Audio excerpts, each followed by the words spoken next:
That's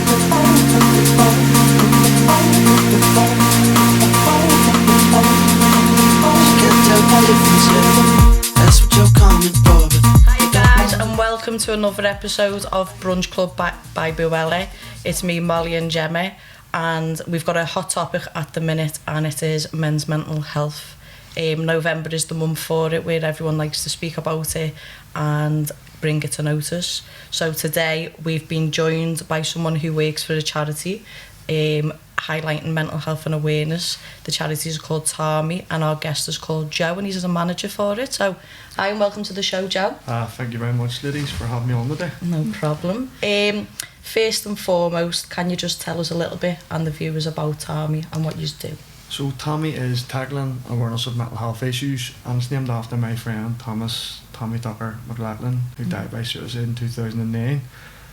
We started a charity working initially with a couple of football teams, a project, and we've now worked across sort of Northern Ireland, the Irish Football Association, with clubs, schools and youth groups, predominantly in North Belfast. But what we do is we create a model which we replicate across the country.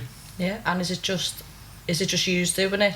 How many work for the force? There is myself, Mickey, Dixie, Colleen, Aidan, Patrick, and with a wee student, we call her Tika. Yeah. Amazing. What kind of age ranges is it that you start working with? The range of work is different. Probably the youngest we go to is P6, P7, and we work with them in transition. So they are wee boys and wee girls who are about to transition, or big boys and big girls in their P6, P7 classes, about to become wee girls and wee boys when they go into post-primary. So we work with them around the transition and the change that they're going to go through and what they expect whenever they move into the next stage of their life and education. We then also work with sixth form pupils, training them in education around our programme's mental health games, which teaches mental health through play and sport. So we teach those guys the games, and then they deliver them to first, second and third year within post-primary, and also the P6, P7. And then I work with, my main job is I work with sport teams. So I work with men's football teams, kids football teams, with a total of 80 at the moment we work hands-on with, around giving resources, training and education. And the programme I work on is Change Makers, and I know Molly, you take part in sport, so my target audience is the coaches and the leaders, for the simple reason is I believe if we get the message of mental health to them guys, they're able then they give it to the kids, because you've only just met me today. Yeah. But who would you listen to and respect more, me or the coach you've worked with for years? Yeah, 100% you, because you just don't listen to them in that way, do you? No, I would say the coach. Oh, would you? Yeah, definitely No, the I'd coach. listen to you, because it's your job. I think that says more about Molly and her coaches. No, I totally you've get you. just made it backfire, Gemma. Thanks for saying this. No, but in a nutshell, I'm listening. what it is look, when I grew up, I played football. I looked up to and I respected my coach. When he gave me a pat on the back and told me well done, it meant something. Yeah. And when he told me you were crap, it meant something. It got into your mindset. But he provided a service that you wanted to attend every week because you were so passionate and loved it. So if we get those coaches talking to their players at Murray's, Yeah, like your coach is like, God, I know what you're saying, I was just struggling to understand what you're saying. The accent's really strong on this one. We're keeping this in, by the way. I'll slow it down. No, don't slow it down for me, because these were them. What I'm getting at is coaches make change. So if we get in the coaches' heads and the coaches talk to young people about sort of their behaviour, about asking for help, about sort of reaching out and going for support, that will get the message across quicker than a third party organisation, myself, Coming in without that relationship. At Tommy, our motto is connect before you correct. If you don't connect with mental health and emotional well-being, you can't correct. You may as well talk to a wall. But if you get that bit of sort of relationship in place, when someone says that it's okay to talk, that opens up other people then to turn around and open up, and the person's ready to listen. So that's where we come at. Is it more prevention at the younger age, and at the higher age do you see the signs when the kids are a lot older that they may already have it? Well, poor mental health, unfortunately, is a huge issue in Northern Ireland. Gemma will back me up here. Yeah, because when we was doing research on it, I didn't realise that there's 25% more suicide, like a higher rate in Northern Ireland than there is in the rest of Great Britain. And I was like, why is that? Do you know why? No, it all pertains to basically poverty and the fact that we're coming out of conflict. So that's an added sort of caveat, and we're society of division, and it all sort of adds up to sort of poverty, division, unemployment, poor education. There's no coincidence that the large amount of suicides are in areas of high social deprivation. And I know this is sort of focused on men's health, but the common theme that we see time and time again with men, it's relationship breakdown. But what it tends to stem from is that because of growing up in poverty, they make bad choices. Bad choices around sort of alcohol and drug usage or gambling. And then what it all pertains to is relationship breakdown. And then some people have sadly got to the point where they've got nobody, they've felt like there was nobody, and they've ended their own life. And I get more cases in West Belfast and the Shankill where the circumstances surrounding it, where they've gambled large sums of money, their wives or girlfriends have thrown them out of the house, they've turned to alcohol or drugs as coping mechanisms, and all that has pertained to them feeling completely hopeless, and sadly they've ended their life. And I get more of 4 or 5 cases from both communities which are identical. Yeah, really, yeah. Do you think with the higher number of men's suicide in Northern Ireland has a direct link with stigma? Well, just rob me next question. That's where I was going. The stigma stems from, in my opinion, because there's probably research that shows it, but historic programming. So I'm from a generation where we've always been told get up and get on with it. I said the same thing to her. Like, my thing, and I asked her, was, is it because of your culture, especially over there in Northern Ireland, do you know what I mean? Because you're all very proud. Like, when I come to Belfast, you're all very proud people, do you know what I mean? It's gender programming, so we're told get up and get on with it. Don't talk, don't cry. Everything's perceived as a sense of weakness. And I think when you look at sort of our suicide rates of our highest between the age of 25 and 35, which coincidentally is men's football teams that I work with, but more and more kids, for example, there's a waiting list that says completely over demand for comms, which is suggestive that more and more young people are more confident about opening up and asking for help. That's great. Where the older generation aren't. But the problem is, because more and more are looking for help, we're not able to meet the demand. If you haven't got the infrastructure in place, because as you alluded to, we have a lack of investment. What's happening with Northern Ireland, actually? Let's just put the cards on the table. I mean, I know COVID's hit, but we've been crying out about mental health for so long. I mean, it was our sort of our shame before COVID. There was an action plan created to tackle it. There's been, Siobhan O'Neill's been appointed the mental health champion, which is absolutely phenomenal. She's an outstanding lady, a champion of mental health and emotional well-being. But we just don't invest properly in it. why is that? Do we know? It's just, well, we don't look at our government, we've all been respectful to them the way this has been handled. There hasn't been enough strategy. And I think with a mental health champion on board, we need to target the grassroots. There's no coincidence, as I said, the vast majority of cases are in socially deprived communities. Your West Belfast, your Shankles, sort of areas where people are in low income paid jobs and where it's easier to get drugs and get a haircut. I mean, that's the reality of it. And those areas have been poor. So I grew up in an area called the New Lodge, right, which is the third most deprived area in Northern Ireland. It was poor when I grew up in it.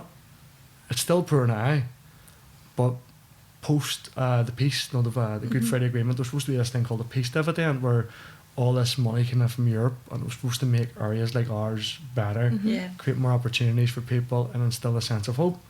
And the big question is, where did all that money go? Where did it go? Where did it go? So Where did all that money go? Where did all that money go? Because my area has actually got a worse reputation. My mum still lives in it and doesn't feel safe in it no more.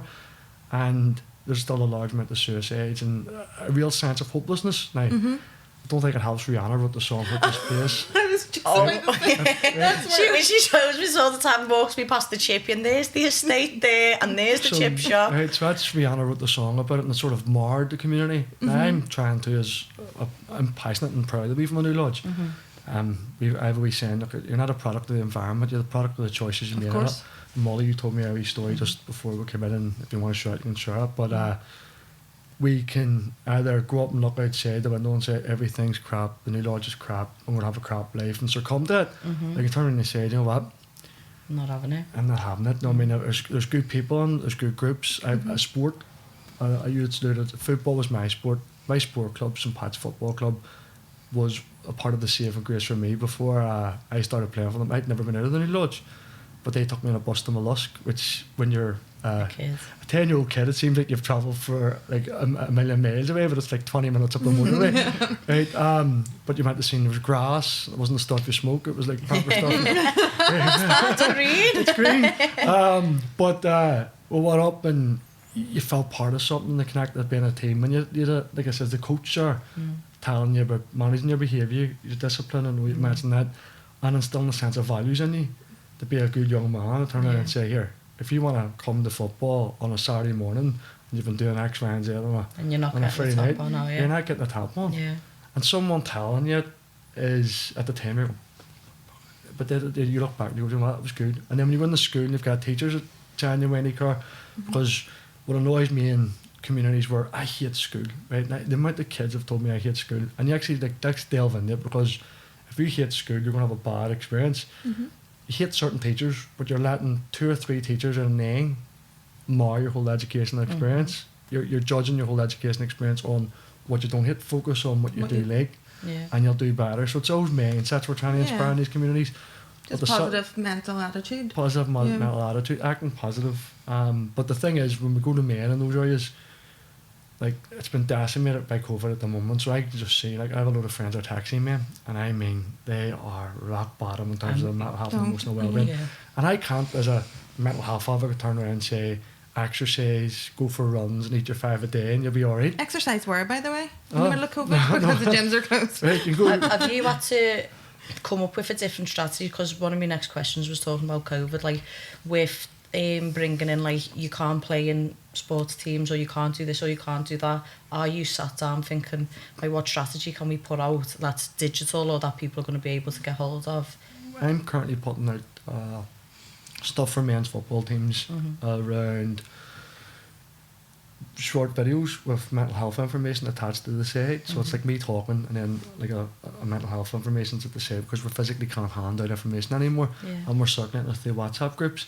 And I'm not sure what difference that will make, but we have to do something. We have to keep trying to get the message out there.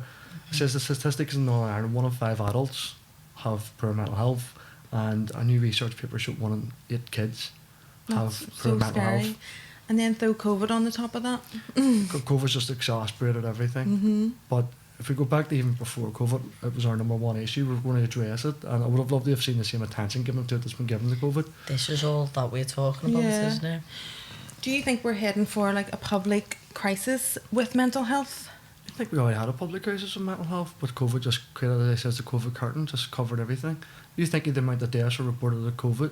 That's deaths reported with COVID in the system. Some of those might have been suicide, but we just don't know. And when will we be able to get the figures of that? We don't know. They're not. Do you think our figures are going to be higher? I believe in my heart of hearts our figures are going to skyrocket. Of suicide? Of suicide. And also, but you have to remember, suicide's just the extreme end.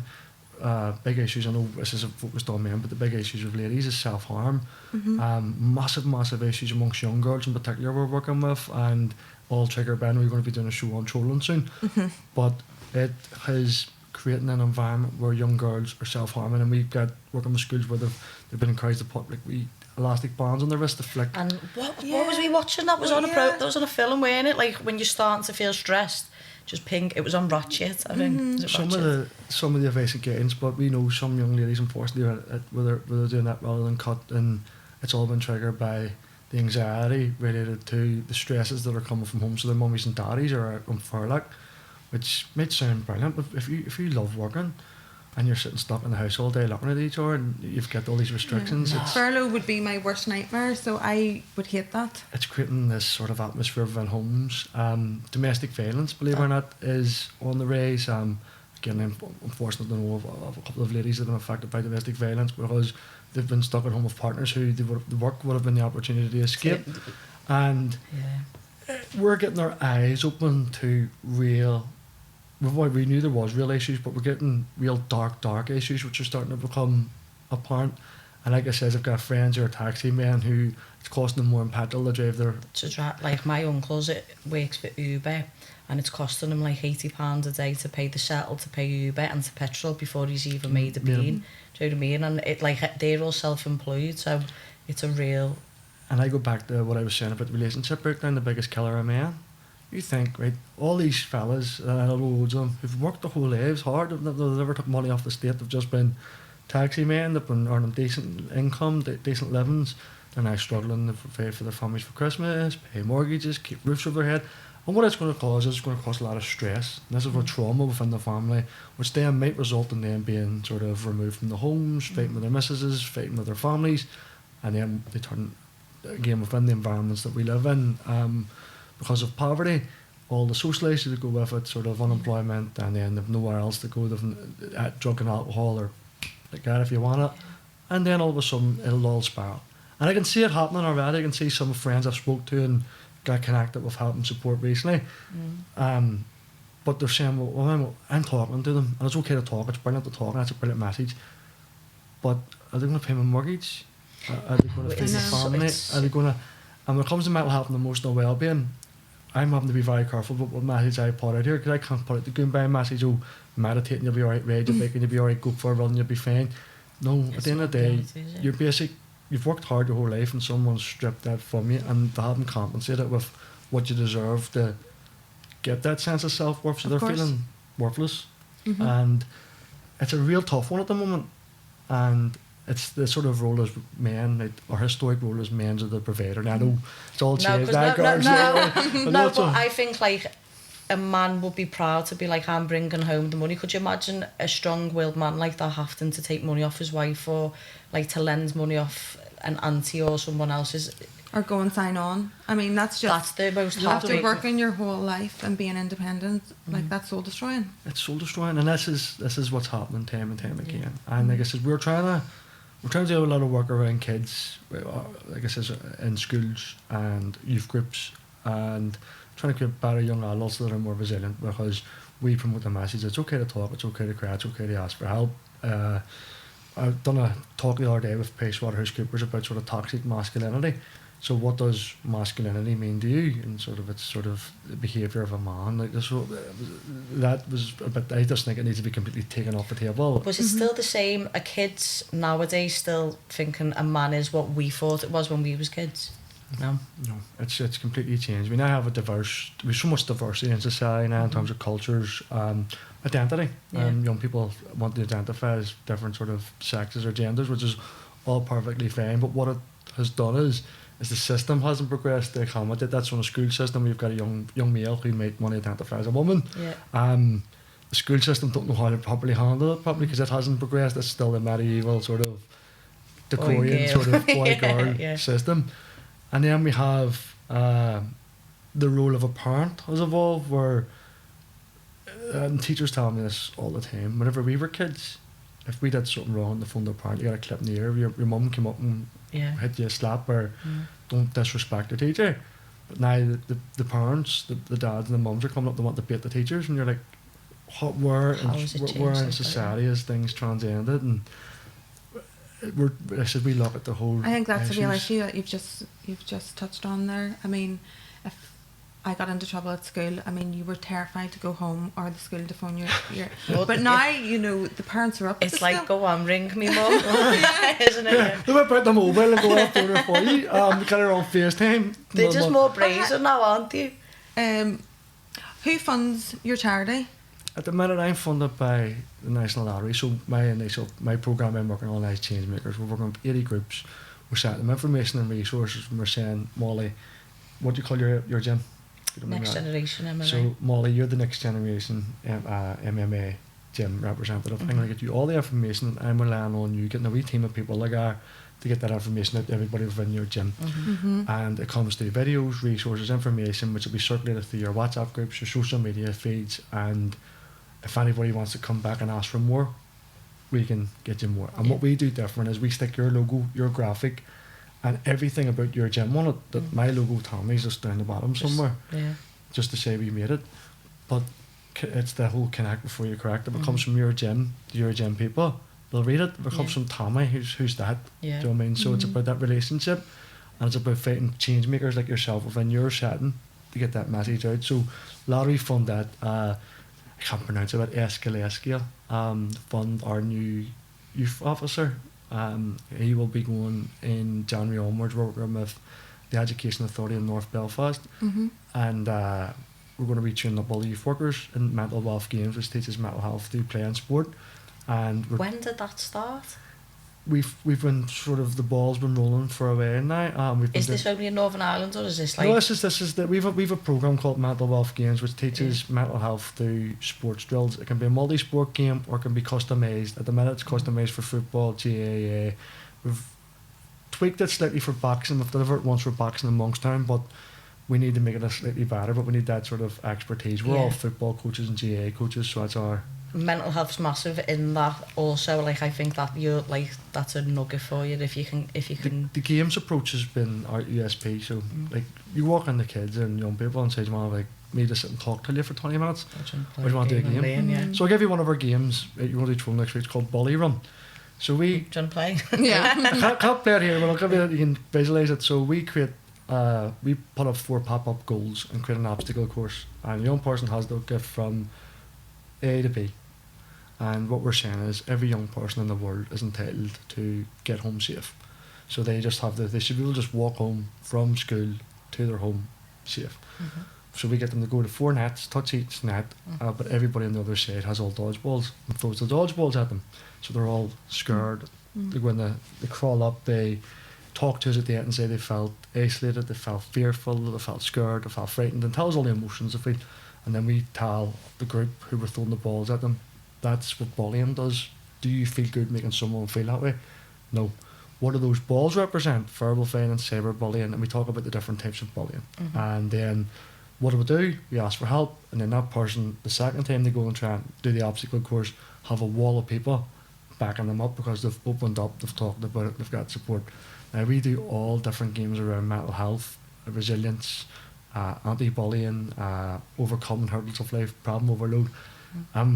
We find that the model that works best is the 6th year, so at year 14 we're going to look and train them up, and then they deliver the games to the kids. But then what it does is the kids then feel confident, open up to the big boys and big girls, and feel like there's someone there looking out for them and protecting them. It's like a mentor, Like kind a of, isn't it? Yeah. And then we've had incidents where young people have, "Oh, look, I'm getting a hard time off them guys," and our big guys and big girls will come over and say, "Here, you, Pack it in. knock it in the head," and it's stopped.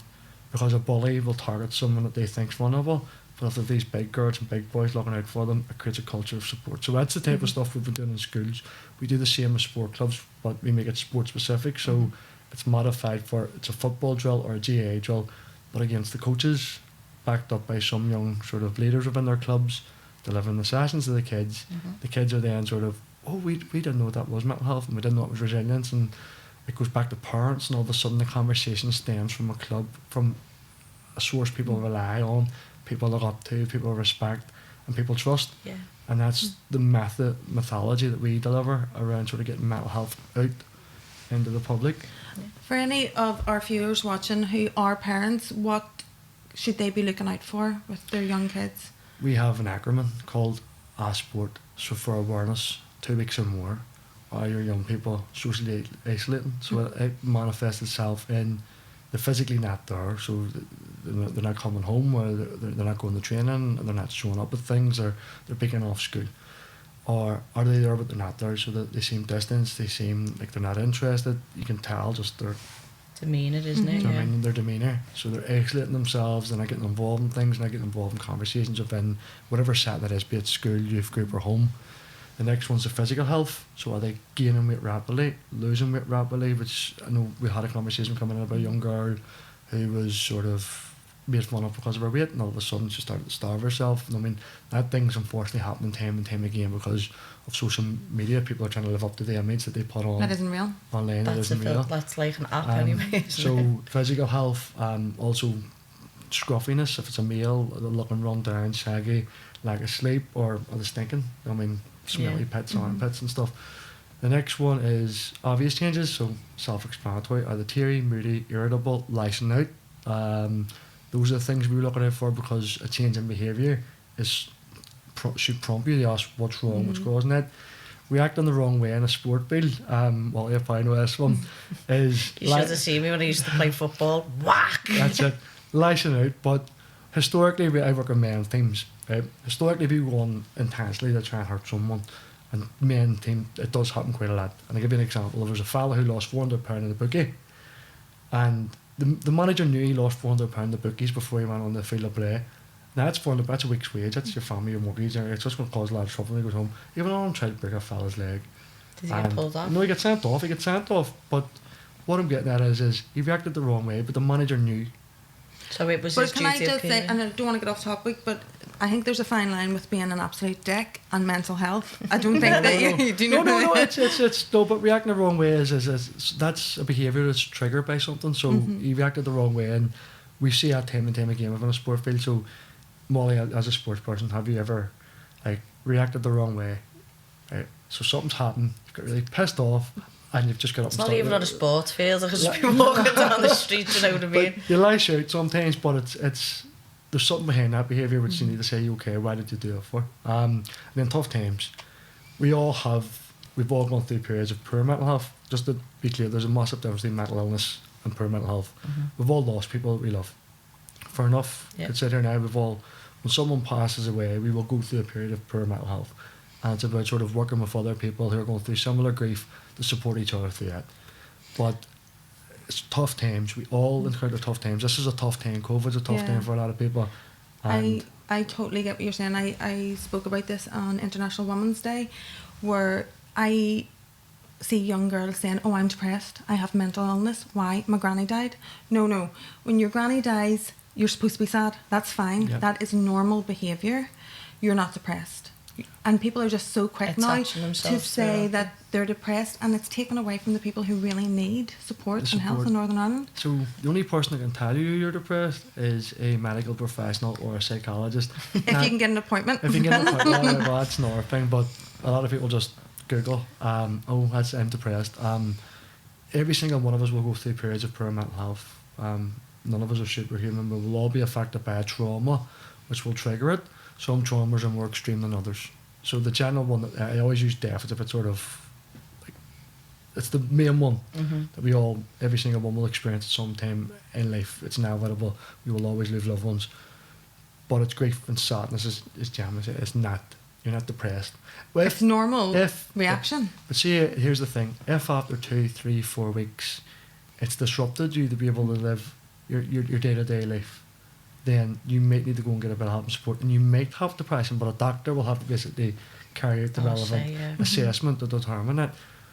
But they're the type of things we need to all be looking out for as sports. So awareness, social isolation, physical health, obvious changes, reacting the wrong way in tough times. I can send you Yes, please do. Because we'll put that out on our social media. And I was trying to get to the funding. Is there anything that do you do fundraising? Is there anything our viewers can help with? Or We're jumping off Belfast Castle, Paddy Barnes, and we were saying to work. I I thought you said I'm just jumping off. No, I was like, no. I'm sailing. When is this? Safely on Thursday night. Which is the 26th. 26th, yeah. And then we will be. We turn 10 next year. So we were. so can people go down on Thursday night and donate? Donate, or you just if you go on their website. On the website, yeah. www.tammy.org. What we do, we're going to turn 10 next November. So I've been in the game 9 years. Like I said, I'm in the game under tragic circumstances. I always say when I do these type of things, I'd rather not be sitting here. I'd rather have my friend. So I started Tommy in the name of my friend, me and his brother Stephen. And if we didn't lose him, this wouldn't have materialised. But you'd always rather have your friend in your organisation. I was telling Molly, I lost my stepfather to suicide in 2014 when I literally just ran full time. Imagine just starting this and then you stepped It on. was part time up until 2011 to 2014. It was just I was doing this in my spare time, and then I had evidence to say look it worked. But he lost his biological son ironically in the city centre where we're sitting here today. And when they turned the life support machine off, he took a load of tablets and Viagra, crashed his car. But he was rescued at that stage because he was sinking in the ditch up in airport. And because he had no car, I had to take him to all his appointments and stuff. And then I got a phone call saying, my mum crying, saying the car's in the KFL, I love you. That's the message he sent her. So I went up towards KFL. I'll always remember going, I went towards Napoleon's Nose. If you're from North Belfast, when you go for your carriage, when you're young, you go towards Napoleon's Nose, you don't go left. You're going left.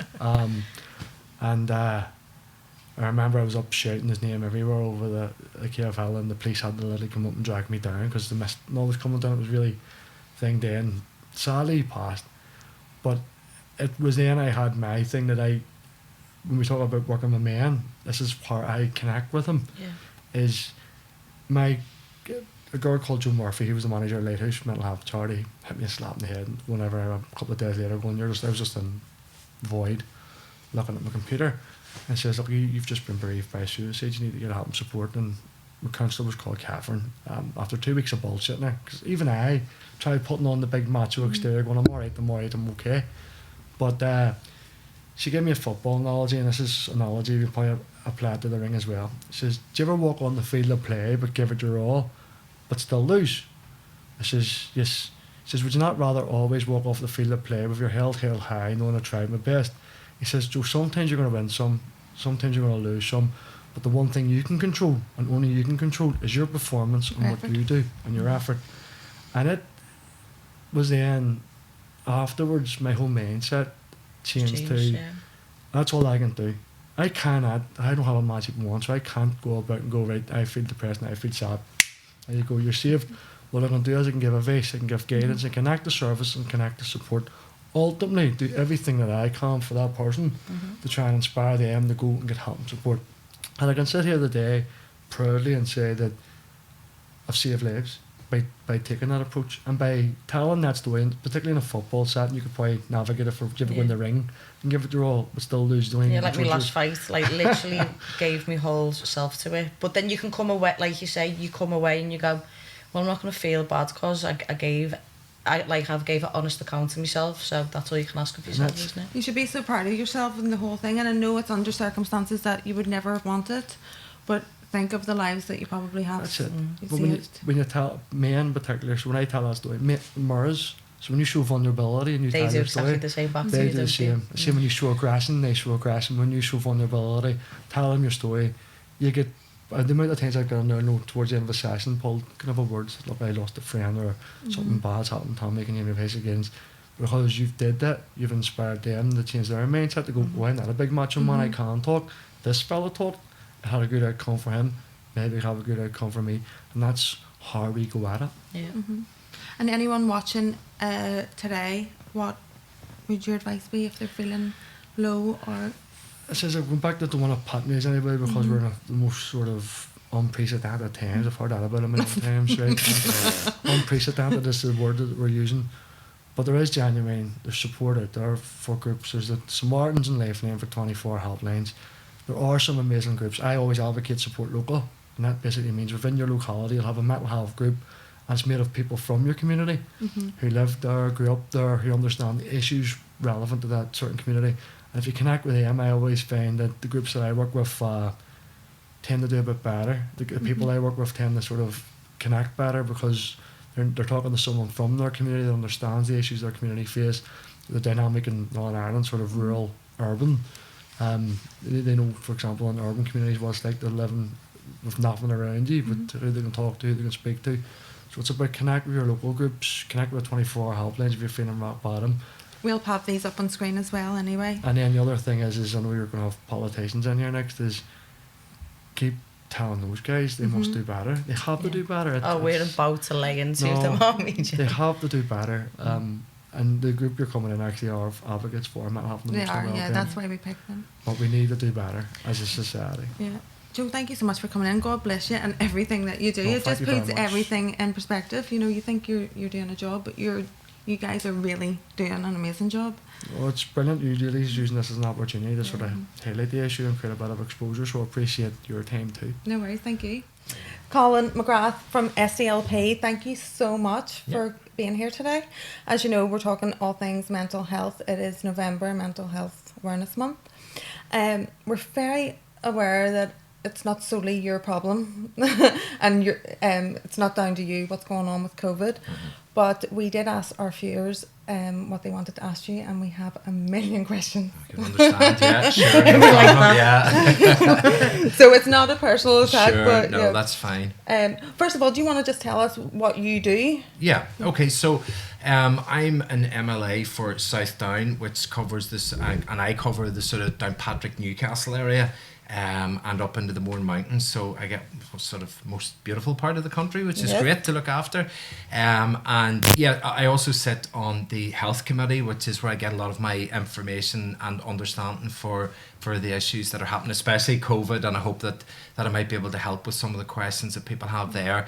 And I also chair the Executive Office Committee, which is the scrutiny committee for the Executive Office, which has the First and Deputy First Minister, and also the executive, the cross work that the executive does. So sounds grand, but it's there's a lot of reading, a lot of scrutinising, and holding the executive to account, who are the people that take the decisions, and just making sure that the decisions that they take are done with the best interests of people, and also with the proper information, that they have scoped out the proper information before they take the decisions that they do. Okay. You're like fighting for the little man, really, aren't you? Well, yeah, and you're like the middleman in between. In between a little bit, and that's what politicians should be. They should be there to be the voice for people and to be fighting for people that need to get things. And I think if politicians can take that perspective, then they'll do well. Because it can't be about you; it has to be about the people that you represent. Okay. We know that we have a serious problem here in Northern Ireland with mental health. First question is, why are the gyms closed when we know it's detrimental to people's mental health, and that's one of our most serious problems? Yeah. Okay, so in terms of... I know this is COVID, sorry. Yeah, why are gyms closed? And look, it's about 3 or 4 hours ago, I was down at my local gym. I found it a great way to go down and release the stress that you have, to do a workout, to feel better about yourself, and to get the encouragement that you do from being at that. And that's from many different sports. But the nature of COVID, of coronavirus, is that it is spreading in our communities. And what we have to do is we have to do sort of two things. Number one, we have to try and reduce the spread of it. But we have to try and do that by changing people's behaviours. We have to change people's daily routine, because if we just continue with our same routine, then we're not going to change anything. And yes, I think gyms make a valid point, and I hear that point, but certain shops make the same remarks. Some businesses, they make the same remarks. And if we slowly start to let one here, let one there, then all of a sudden you have everything open. People aren't changing their routine, and then things are spread. There was... some evidence whereby they were prioritising the number of places where COVID was spreading. There was a suggestion that gyms were part of that, and if you follow it through, it passes through bodily fluids, through people that are, if you're doing a tough workout, you are expending a lot of sweat. There are little molecules that are coming out from that. People maybe don't always go around and wipe down surfaces after them. It's shared surfaces. You're lifting one machine, moving on, somebody else is coming in behind you. There could be 20 or 30 people using that machine across a day. So I think it is this sort of environment where if it's going to spread, it's going to be a good place for it to spread. So for this period of 2 weeks, where we're really trying to reduce the spread of the virus, to just try and keep it one big because it's massive... not going away. It's not going away. No, and this is the interesting thing. Sometimes people get a bit confused that a lockdown is to try and stop the virus, to get rid of it. We ain't getting rid of this until we have a vaccine. That's the only way the coronavirus is going to stop. All of these measures have one purpose, one single purpose: to reduce the number of people that go into hospital. We only have so many hospital beds. Once they're filled, they're filled. And I know some people then come back and say, we'll get more beds, but we could have any amount of beds. You need nurses, you need doctors, and you need all of the staffing that goes around that for every single bed that's there. We have incredible healthcare staff, but they are exhausted. They've given up their leave. They're working extra shifts. They're working longer shifts, and they're working in some of the toughest conditions. There's going to be people that we're going to have to wrap around and support after this, because they have been through a traumatic, or are living through a traumatic experience. And there's only so much that they can do. And as I say to people is, if the beds are full, what if it was your mother or father that is the next person that needs a bed and it's not available? Yeah, until it's like you felt it firsthand. Know what it's like. I've had it, and I was just like, oh, whatever. I respected COVID because I have to, because of my job and what I do and being a role model. But until I got it, I really didn't think it was as serious as what it is. Do you know what I mean? Yeah. So before we had COVID, Northern Ireland was crying out. The people of Northern Ireland are on their knees with mental health. And then COVID came, and I understand that's no one's fault really, but are the government preparing for a major mental health crisis? Is that in the plan? Is there funding in the plan? What's happening? Yeah. I would say probably not preparing to the level that they should be, but I think there's an awakening. I think there's a realisation. And I don't think I've ever heard or seen mental health getting the centre of the stage that it is at the minute. And I think that is positive, because I suppose the first thing you have to do to challenge any issue is to recognise it and acknowledge that it's there. And I think that slowly that those in the civil service, those within the executive and within the assembly are starting to say, right, hold on, something desperately needs done. I know that the current health minister, Robin Swan, appointed a mental health champion. That was one of the first actions that he has done, and that office is there. It's slowly starting to build an investigative work and see what's out there, what's happening, where are the gaps, where is it not taking place. But there are many problems for that, because lots of the work that takes place, it's done, Northern Ireland government's done in silos, because we have a 5-party executive. So if you've got a minister that's in charge of health, they're in charge of that department. And then there's a role for education. So the Department of Education is run by a different minister that looks after their department only. And if you take even things like fitness, well, if we had better walkways and cycleways, then people would be able to get out and about and exercise more, which would help mental health. That's infrastructure. That's another department where there's somebody else. So many things. And what we need is them all to come together. But if there's one thing our experience in Northern Ireland is, that's the wee bit we're not good at, coming together and working together. But that's what we've got to try and break down. And we have to work together for these real issues, because you've mentioned about there being a mental health problem that's coming down the tracks. We've had a massive one before. It's still there. I mean, we have some of the worst response rates and intervention rates for mental health. We're not getting the funding. Our mental health issues here in Northern Ireland are higher than anywhere else in the UK, and yet our funding is the least. Yeah. That's just scary. Well, that's what we have to reverse. That is where the challenge is, because, and that's not going to, money's not just going to solve it instantly either, because we probably don't have the network of counsellors and the network of therapists and the network of interventions. And there's some exciting examples that are out there. The whole idea of social prescribing, whereby, you maybe go to your doctor expecting to get a prescription for a set of pills, but you actually go and maybe get a prescription for to go to a gym or to go and... That needs to happen, because a lot of people as well, when we did the poll, were saying you go to your doctor and the first thing is just antidepressants straight away. I mean, there's no therapist, there's no even asking about their physical health. Yes. Yeah. It's just like, here, take these tablets and you're going to be fine. You mentioned money can't fix it, and I agree with that, because I think a lot of it is stigma. More than 70% of suicides in Northern Ireland are not known to our mental health. Do you think that's stigma? Well, stigma's going to play a part in that. I think we, particularly the sort of older generations, there was a sense of, no, you just toughen up and get on with it and don't mention it to anybody. And it was seen as a sign of weakness. If you did have some form of mental health issues or concerns. I think the next generation are very refreshing. They're quite happy to tell you sometimes what is wrong with them, and where we are now is we don't have the resources to then help them once they tell us that they've got something. So if we look at it as a spectrum, we've probably journeyed a fair bit by getting people to be happy enough to open up and feel comfortable and create environments within schools, within youth clubs, within communities where people do feel that they can open up if they have got problems and concerns. But the problem now is that we don't have anything there to come in and support them. So that's almost like the third part that we need to move towards. So hopefully that will come in, and then it'll all work together to try and resolve the issue. Yeah. I'm just speaking on behalf of what we have seen on social media. We believe that the government have lost the dressing room in Northern Ireland completely. What do you think their plans are to regain the trust of people? Because at the minute... Yeah, look, I mean, And it's not even just Northern Ireland. That's Yeah. in Yeah. like, No, that's- England, yeah. like a general consensus. The world just doesn't trust anyone right now. Do you know what I Yeah. mean? Well, look, when you're in the middle of a pandemic, some of that is probably normal and natural because the people, and in a small bit of, given the executive and given the governments a certain amount of support, they're dealing with something that they've never had to deal with before. I think in the first stages of the lockdown, they were a lot quicker at responding. I think people kind of appreciated it.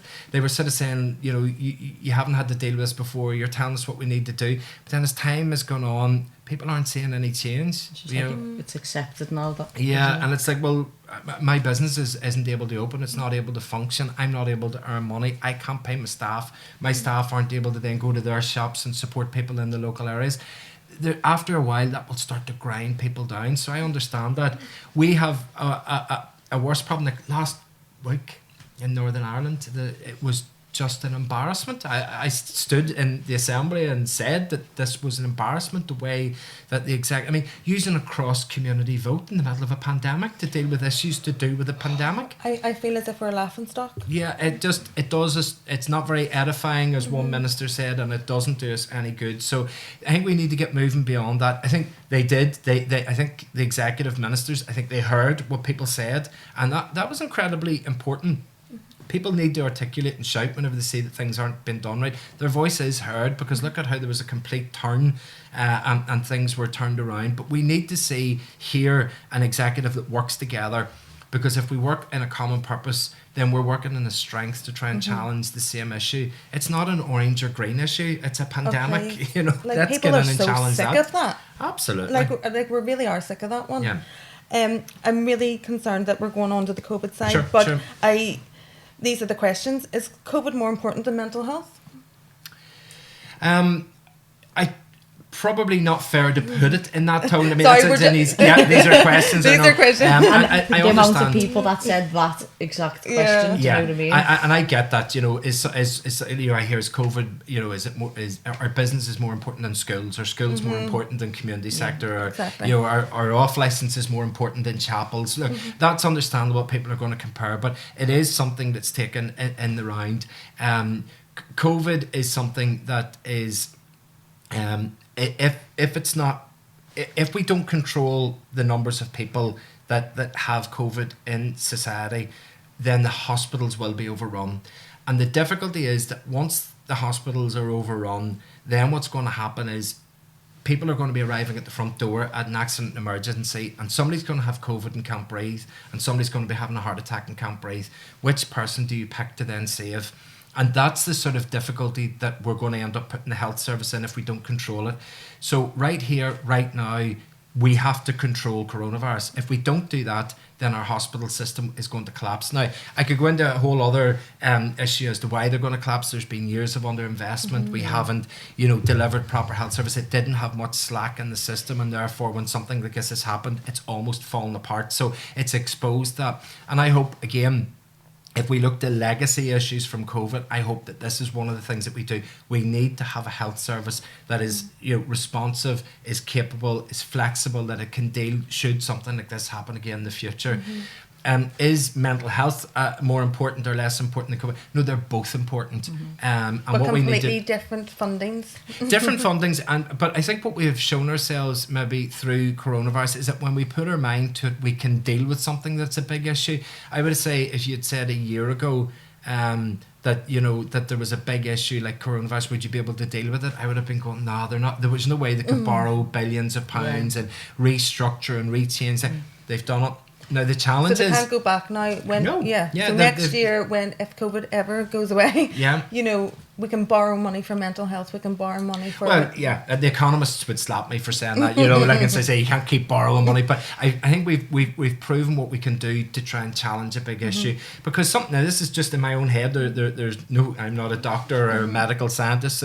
But I'm thinking, if the amount of effort that we have put in, for example, to deal getting a vaccine for coronavirus, I was sort of thinking, wonder could the same ibuprofen would get a cure for cancer? No, this Do is you know- what this is like every conspiracy theorist will sit there and Yeah. say that. Do you know what I mean? Like 100% I don't even like right. calling them that though. It's just anybody with the mind. yeah. But I mean, I think so. I think if there's a legacy from it, it's that we can take these big issues. We can reshape the services that we had. I mean, we had hospitals spring up, Nightingale facilities spring up overnight or over a weekend for hospitals that were able to cope with 500-600 people at a time. We've shown what we can do whenever we put our mind to it. So let's take those lessons. Let's take the positives Definitely. from those, and then see how we can deliver it for tackling issues. And I would say mental health has been one of those issues that we need to be able to try and tackle because it is as widespread as coronavirus right around our societies as well. Just a couple more questions. Do you think personally that our suicide rates are going to be higher this year? I know it's a tough question. So far, I don't think they are at the minute. But to be honest, I think the sort of probably the issues that would lead maybe towards suicide are maybe going to be the things that we might see next year when you start to Because see it's everyone dealing if the with it now, economy isn't it? starts to Yeah. constrict and there's less jobs and there's less opportunities and there's funding cut for university. This is what we have to be careful that we don't look at next year. The Chancellor was on television this morning and talking about how, yes, there's plenty of money available to deal with things now, but whoa, are we going to have a day when we're going to have to start tightening the belt? So we need to make sure that when that happens, that we don't go back to what happened after the economic boom and bust then in 2008, 2009, where you saw the health services slashed, where you saw university places removed, where you saw support for businesses reducing, where you saw massive job losses in the public sector, because those are the sorts of things that if you start to introduce it, that's where it leaves people hopeless because they don't see a future, they don't see a career, they don't feel that they've got any contribution to make. And that can be where there's a real difficulty. So we've got to watch out for that. And I think that's probably going to be even towards the summer and the winter of next year before we might be dealing with those issues. What do you think people can do to cope during this time? And that's just a very broad question, I understand that, but with mental health, with anything? I suppose, agility is important. So, for example, I said to you earlier that I find something that helps me is going to the gym a couple of times a week. But, I'm already thinking, well, next week for 2 weeks the gym's going to be closed, so I'm going to have to move to doing a run somewhere. I know it's winter, nobody wants to go out maybe in the winter time if they're and going for a run. But, see it change. I wasn't able to meet up with friends at the weekend, so we moved to Zoom calls. And after a little while, Zoom calls were becoming a bit repetitive. So then we went into the sort of quiz on Zoom. And, you just have to adjust. But I think an important thing in terms of mental health is not to get into a house and close the door and let be that. Reach out to people. Everybody is I suppose in one way, we're all in the same situation. And if you're on your own, where it might be a bit more sort of acute, the fact that you're on your own, you close the door at night, it's dark, it's winter, it's depressing, telly, what do you actually do? Think of the friends or people that you know that are in the same situation, and then reach out to them. And you probably find that very quickly that they'd be glad that you've done that. I have family that live alone as well, older people, and saying, just sort of pushing them and encouraging them, go for a walk, bring a flask, bring a wee seat and sit down and take an hour and have a cup of coffee and a bit of chat and a bit of banter and enjoy stuff. So it's just that ability to change. But really, I think one of the most important things is this is going to end. It's not going to be here forever. It is going to take us a wee bit of time to get the vaccine, to get the programme of vaccinations in place. That will happen. And when, I'm kind of hoping that maybe by Easter the majority of that will be done. Some very, very positive news this week on vaccines. I think we're up to about 3 vaccines now that are saying that they're like up to 95%, that levels that they will work. Let's get that rolled out and give it to those that need it most, so that we can stop those that are in the most vulnerable position for dying, that we can save those lives. And then we'll just slowly start to build up our society and our communities again. And we probably will slip back into old ways pretty much, but I hope we can take some of the really positives that there has been during this and try and introduce those and challenge issues like mental health. And this is just my question. Do you have any inside information on Christmas? What's going on there? 'Cause I want to have dinner with my family. Well, I know that the executive and the general sense, even in London and Dublin, is that that's what governments want to Everyone happen. wants They want people to be able to enjoy it, but it's not going to be Christmas as we know it. It's not going to be that Christmas where you can open the door and there will be people in and out the whole day. What I've heard are things like maybe an increase, maybe 4 houses can bubble together for that period of Christmas, which means that you can move out around a more extended family. I think if people pick and choose wisely there to get the maximum out of that, that they'll be able to move back and forward across a number of houses. And even that in its own right would be just to be able to go and sit in somebody else's house, and catch up with people and have a few social drinks if that's what it is, and just to be able to relax and enjoy people's company. I think actually that would make Christmas. But I think we also we just need to as well take a step back and realise for us as human beings the importance of interacting with other people. We've missed it sometimes this year. We've lost that just that real human need to connect with people, and I think if we can start to build that up and really appreciate that going forward, it might be something that will do us well for the future. 100%. Definitely took it for granted. Yeah. Colin, thank you so much for joining us My today. name is Crystal Ashworth and this is Jonathan, and we are going to play Don't Know Why by Nora Jones on Brunch Club by Buella. Hope you enjoy.